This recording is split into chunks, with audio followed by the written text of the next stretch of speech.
नमस्कार साथियों, आपका हमारे YouTube चैनल में स्वागत है। आज हम शुक्रवार व्रत कथा सुनाएंगे। शुक्रवार के दिन माँ संतोषी का व्रत पूजन किया जाता है। इस पूजा के दौरान माता की आरती, पूजन तथा अंत में माता की कथा सुनी जाती है। आइए जाने शुक्रवार के दिन की जाने वाली संतोषी माता व्रत कथा। एक बुढ़िया थी, उसके 7 बेटे थे। 6 कमाने वाले थे जबकि एक निकम्मा था। बुढ़िया 6 बेटों की रसोई बनाती, भोजन कराती और उनसे जो कुछ जूठन बचती वह 7वें को दे देती। एक दिन वह पत्नी से बोला, देखो मेरी माँ मुझको कितना प्यार करती है। वह बोली, क्यों नहीं, सबका जूठा जो तुमको खिलाती है। वह बोला, ऐसा नहीं हो सकता, मैं जब तक आंखों से न देख लूं मान नहीं सकता। बहू हंसकर बोली, देख लोगे तब तो मानोगे। कुछ दिन बाद त्योहार आया। घर में 7 प्रकार के भोजन और चूरमे के लड्डू बने। वह जांचने को सिर दुखने का बहाना कर पतला वस्त्र सिर पर ओढ़े रसोई घर में सो गया। वह कपड़े में से सब देखता रहा। 6 भाई भोजन करने आए। उसने देखा माँ ने उनके लिए सुंदर आसन बिछा नाना प्रकार की रसोई परोसी और आग्रह करके उन्हें जमाया। वह देखता रहा। 6 भोजन करके उठे तब माँ ने उनकी झूठी थालियों में से लड्डुओं के टुकड़े उठाकर एक लड्डू बनाया। जूठन साफ कर बुढ़िया माँ ने उसे पुकारा, बेटा 6 भाई भोजन कर गए, अब तू ही बाकी है, तू उठ, तू कब खाएगा। कहने लगा, माँ मुझे भोजन नहीं करना, अब मैं परदेश जा रहा हूँ। माँ ने कहा, कल जाता है तो आज ही चला जा। वह बोला, हाँ आज ही चला जा रहा हूँ। यह कहकर वह घर से निकल गया। चलते समय पत्नी की याद आई। वह गौशाले में कंडे थाप रही थी। वहां जाकर बोला, हम जावें परदेश, आवेंगे कुछ काल, तुम रहियो संतोष से, धर्म आपनो पाल।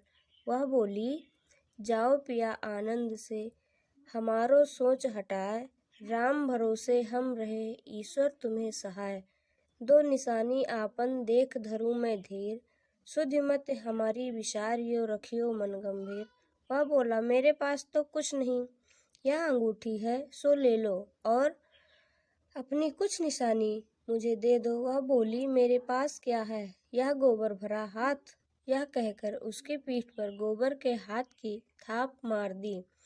वह चल दिया। चलते चलते दूर देश पहुंचा। वहां एक साहूकार की दुकान थी। वहां जाकर कहने लगा, भाई मुझे नौकरी पर रख लो। साहूकार को जरूरत थी। वह बोला, रह जा। लड़के ने पूछा, तनख्वाह क्या दोगे। साहूकार को जरूरत थी, बोला, रह जा। साहूकार ने कहा, काम देखकर दाम मिलेगा। साहूकार की नौकरी मिली। वह सुबह 7 बजे से 10 बजे तक नौकरी बजाने लगा। कुछ दिनों में दुकान का सारा लेन देन, हिसाब किताब, ग्राहकों को माल बेचना, सारा काम करने लगा। साहूकार के 7-8 नौकर थे। वह सब चक्कर खाने लगे। यह तो बहुत होशियार बन गया। सेठ ने भी काम देखा और 3 महीने में ही उसे आधे मुनाफे का हिस्सेदार बना दिया। वह कुछ वर्षों में ही नामी सेठ बन गया और मालिक सारा कारोबार उस पर छोड़कर चला गया। इधर उसकी पत्नी को सास ससुर दुख देने लगे। सारी गृहस्थी का काम करा के उसे लकड़ी लेने जंगल में भेजते। इस बीच घर के आटे से जो भूसी निकलती उसकी रोटी बनाकर रख दी जाती और फूटे नारियल की नरेली में पानी। एक दिन वह लड़की लकड़ी लेने जा रही थी। रास्ते में बहुत सी स्त्रियां संतोषी माता का व्रत करती दिखाई दी। संतोषी माता का व्रत। वहां खड़ी होकर कथा सुनने लगी और पूछा, बहनों तुम किस देवता का व्रत करती हो और उसके करने से क्या फल मिलता है। यदि तुम इस व्रत का विधान मुझे समझाकर कहोगे तो मैं तुम्हारा बड़ा एहसान मानूंगी। तब उसमें से एक स्त्री बोली, सुनो, यह संतोषी माता का व्रत है। इसके करने से निर्धनता, दरिद्रता का नाश होता है और जो कुछ मन में कामना हो सब संतोषी माता की कृपा से पूरी होती है। तब उसने उसे व्रत की विधि पूछी। वह भक्तिनी स्त्री बोली, 1.25 आने का गुड़ चना लेना, इच्छा हो तो 5.25 आने का लेना या 1.25 रुपये का भी सहूलियत के अनुसार लाना। बिना परेशानी और श्रद्धा व प्रेम से जितना भी बन पाए सवाय लेना। प्रत्येक शुक्रवार को निराहार रहकर कथा सुनना। इसके बीच क्रम टूटे नहीं, लगातार नियम पालन करना। सुनने वाला कोई ना मिले तो घी का दीपक जला उसके आगे या जल के पात्र को सामने रखकर कथा कहना। जब कार्य सिद्ध ना हो नियम का पालन करना और सिद्ध हो जाने पर व्रत का उद्यापन करना। 3 मास में माता फल पूरा करती हैं। यदि किसी के ग्रह खोटे भी हों तो माता वर्ष भर में कार्य सिद्ध कर देती हैं। फल सिद्ध होने पर उद्यापन करना चाहिए, बीच में नहीं। उद्यापन में 2.5 सेर आटे का खाजा तथा इसी परिणाम से खीर तथा चने का साग करना। 8 लड़कों को भोजन कराना। जहाँ तक मिले देवर, जेठ, भाई, बंधु के हों, ना मिले तो रिश्तेदारों और पास पड़ोसियों को बुलाना, उन्हें भोजन करा यथाशक्ति दक्षिणा देना। माता का नियम पूरा करना। उस दिन घर में खटाई न खाना। यह सुन बुढ़िया के लड़के की बहू चल दी। रास्ते में लकड़ी के बोझ को बेच दिया और उन पैसों से गुड़ चना ले माता के व्रत की तैयारी कर आगे चली और सामने मंदिर देखकर पूछने लगी, यह मंदिर किसका है? सब कहने लगे, संतोषी माता का मंदिर है। यह सुनकर माता के मंदिर में जाकर चरणों में लौटने लगी। दीन हो विनती करने लगी, माँ, मैं निपट अज्ञानी हूँ, व्रत के कुछ भी नियम नहीं जानती, मैं दुखी हूँ। हे माता जगतजननी, मेरा दुख दूर कर, मैं तेरी शरण में हूँ। माता को याद आई, एक शुक्रवार बीता कि दूसरे को उसके पति का पत्र आया और तीसरे शुक्रवार को उसका भेजा हुआ पैसा आ पहुंचा। यह देख जेठ जेठानी मुंह सिकोड़ने लगे। लड़के ताने देने लगे। काकी के पास पत्र आने लगे, रुपया आने लगा, तब तो काकी की खातिर बढ़ेगी।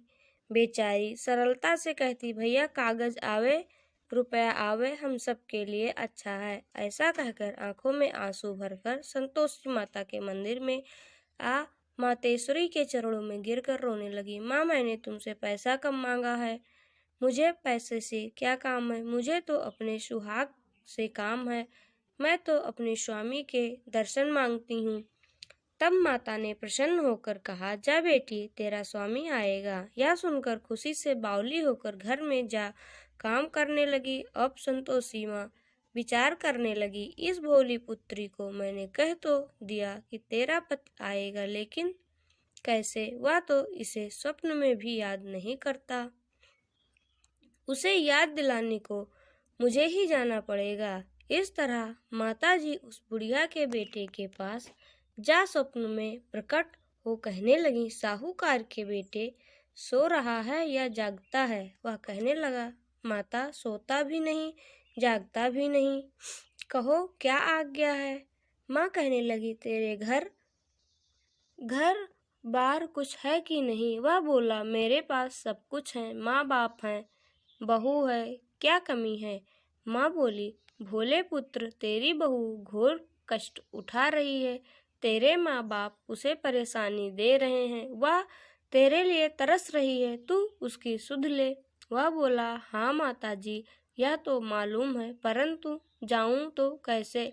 परदेश की बात है ना, लेन देन का कोई हिसाब नहीं, कोई जाने का रास्ता नहीं आता, कैसे चला जाऊं? माँ कहने लगी, मेरी बात मान, सवेरे नहा धोकर माता संतोषी का नाम ले, घी का दीपक जला, दंडवत कर दुकान पर जा। देखते देखते सारा लेन देन चुक जाएगा। जमा का माल बिक जाएगा, सांझ होते होते धन का भारी ढेर लग जाएगा। अब बूढ़े की बात मानकर वह नहा धोकर संतोषी माता का दंडवत कर घी का दीपक जला दुकान पर जा बैठा। थोड़ी देर में देने वाले रुपया लाने लगे, लेने वाले हिसाब लेने लगे। कोठे में भरे सामान के खरीदार नगद दाम दे सौदा करने लगे। शाम तक धन का भारी ढेर लग गया। मन में माता का नाम लेकर चमत्कार देख प्रसन्न हो जाने लगा। वो घर ले जाने के वास्ते गहना कपड़ा सामान खरीदने लगा। यहाँ काम से निपट तुरंत घर को रवाना हुआ। उधर उसकी पत्नी जंगल में लकड़ी लेने जाती है। लौटते वक्त माताजी के मंदिर में विश्राम करती तो उसके प्रतिदिन रुकने का जो स्थान ठहरा, धूल उड़ती देख वह माता से पूछती, हे माता, यह धूल कैसे उड़ रही है? माता कहती, हे पुत्री, तेरा पति आ रहा है। अब तू ऐसा कर, लकड़ियों के 3 बोझ बना ले, एक नदी के किनारे रख और दूसरे मेरे मंदिर पर व तीसरा अपने सिर पर। तेरे पति को लकड़ियों का गट्ठर देख मोह पैदा होगा, वह यहाँ रुकेगा, नाश्ता पानी खाकर माँ से मिलने जाएगा। तब तू लकड़ियों का बोझ उठाकर जाना और चौक में गट्ठर डालकर जोर से आवाज लगाना, लो सासू जी, लकड़ियों का गट्ठर लो, भूसी की रोटी दो, नारियल के खेपड़े में पानी दो। आज मेहमान कौन आया है? माता जी से बहुत अच्छा कहकर वह प्रसन्न मन से लकड़ियों के 3 गट्ठर बनाई, एक नदी के किनारे पर और एक माता जी के मंदिर पर रखा। इतने में मुसाफिर आ पहुंचा। सूखी लकड़ी देख उसकी इच्छा उत्पन्न हुई कि हम यहीं पर विश्राम करें और भोजन बनाकर खा पी कर गाँव जाएं। इसी तरह रुककर भोजन बना, विश्राम करके गांव को गया। सबसे प्रेम से मिला। उसी समय सिर पर लकड़ी का गट्ठर लिए वह उतावली सी आती है। लकड़ियों का भारी बोझ आंगन में डालकर जोर से 3 आवाज देती है, लो सासू जी, लकड़ियों का गट्ठर लो, भूसी की रोटी दो, आज मेहमान कौन आया है? यह सुनकर उसकी सास बाहर आकर अपने दिए हुए कष्टों को भुलाने हेतु कहती, बहू, ऐसा क्यों कहती है? तेरा मालिक ही तो आया है, आ बैठ, मीठा भात खा, भोजन कर, कपड़े गहने पहन। उसकी आवाज सुन उसका पति बाहर आता है। अंगूठी देख व्याकुल हो जाता है। माँ से पूछता है, माँ, यह कौन है? माँ बोली, बेटा, यह तेरी बहू है। जब से तू गया है तब से सारे गांव में भटकती फिरती है, घर का काम काज कुछ करती नहीं, 4 पहर आकर खा जाती है। वह बोला, ठीक है माँ, मैंने इसे भी देखा है और तुम्हें भी। अब दूसरे घर की ताली दो, मैं उसमें ही रहूँगा। माँ बोली, ठीक है, जैसी तेरी मर्जी। अब वह दूसरे मकान की तीसरी मंजिल का कमरा खोल सारा सामान जमाया। एक दिन में राजा के महल जैसा ठाट बाट बन गया। अब क्या था, बहू सुख भोगने लगी। इतने में शुक्रवार आया। शुक्रवार व्रत के उद्यापन में हुई भूल खटाई का इस्तेमाल। उसने पति से कहा, मुझे संतोषी माता के व्रत का उद्यापन करना है। पति बोला, खुशी से कर लो। वह उद्यापन की तैयारी करने लगी। जेठानी के लड़के को भोजन के लिए कहने गई। उसने मंजूर किया, परंतु पीछे से जेठानी ने अपने बच्चों को सिखाया, देखो, भोजन के समय खटाई मांगना, जिससे उसका उद्यापन पूरा ना हो। लड़के जिमने आए, खीर खाना पेट भर गया, परंतु बाद में खाते ही कहने लगा, हमें खटाई दो, खीर खाना हमको नहीं भाता, देखकर अरुचि होती है। वह कहने लगी, भाई, खटाई किसी को नहीं दी जाएगी, या तो संतोषी माता का प्रसाद है। लड़के उठ खड़े हुए, बोले, पैसे लाओ। भोली बहू कुछ जानती नहीं थी, उन्हें पैसे दे दिए। लड़के उसी समय हट करके इमली खटाई ले खाने लगे। यह देख बहू पर माताजी ने कोप किया। राजा के दूत उसके पति को पकड़कर ले गए। जेठ जेठानी मन माने वचन कहने लगे, लूट लूट कर धन इकट्ठा कर लाया, अब सब मालूम पड़ जाएगा, जब जेल की मार खाएगा। बहू से यह सहन नहीं हुआ। रोती हुई माताजी के मंदिर गई। कहने लगी, हे माता, तुमने क्या किया? हंसकर अब भक्तों को रुलाने लगी। माता बोली, बेटी तूने उद्यापन करके मेरा व्रत भंग किया है। वह कहने लगी, माता मैंने कुछ अपराध नहीं किया है, मैं तो भूल से लड़कों को पैसा दे दिए थे, मुझे क्षमा करो, मैं फिर तुम्हारा उद्यापन करूंगी। अम्मा बोली, अब भूल मत करना बेटी। वह कहती है, अब भूल नहीं होगी, अब बतलाओ वो कैसे आएंगे। माँ बोली, जा पुत्री, तेरा पति तुझे रास्ते में आता मिलेगा। वह निकली, राह में पति आता मिला। वह पूछी, कहाँ गए थे। वह कहने लगा, इतना धन जो कमाया है उसका टैक्स राजा ने मांगा था, वह भरने गया था। वह प्रसन्न हो बोली, भला हुआ, अब घर को चलो। कुछ दिन बाद फिर शुक्रवार आया। वह बोली, मुझे फिर माता का उद्यापन करना है। पति ने कहा, करो। बहू फिर जेठ के लड़कों को भोजन को कहने गई। जेठानी ने एक दो बातें सुनाई और सब लड़कों को सिखाने लगी। तुम सब लोग पहले ही खटाई मांगना। लड़के भोजन से पहले कहने लगे, हमें खीर नहीं खानी, हमारा जी बिगड़ता है, कुछ खटाई खाने को दो। वह बोली, खटाई किसी को नहीं मिलेगी, आना हो तो आओ। वह ब्राह्मण के लड़के लाकर भोजन कराने लगी। यथाशक्ति दक्षिणा की जगह एक एक फल उन्हें दिया। संतोषी माता प्रसन्न हुई। माता की कृपा होते ही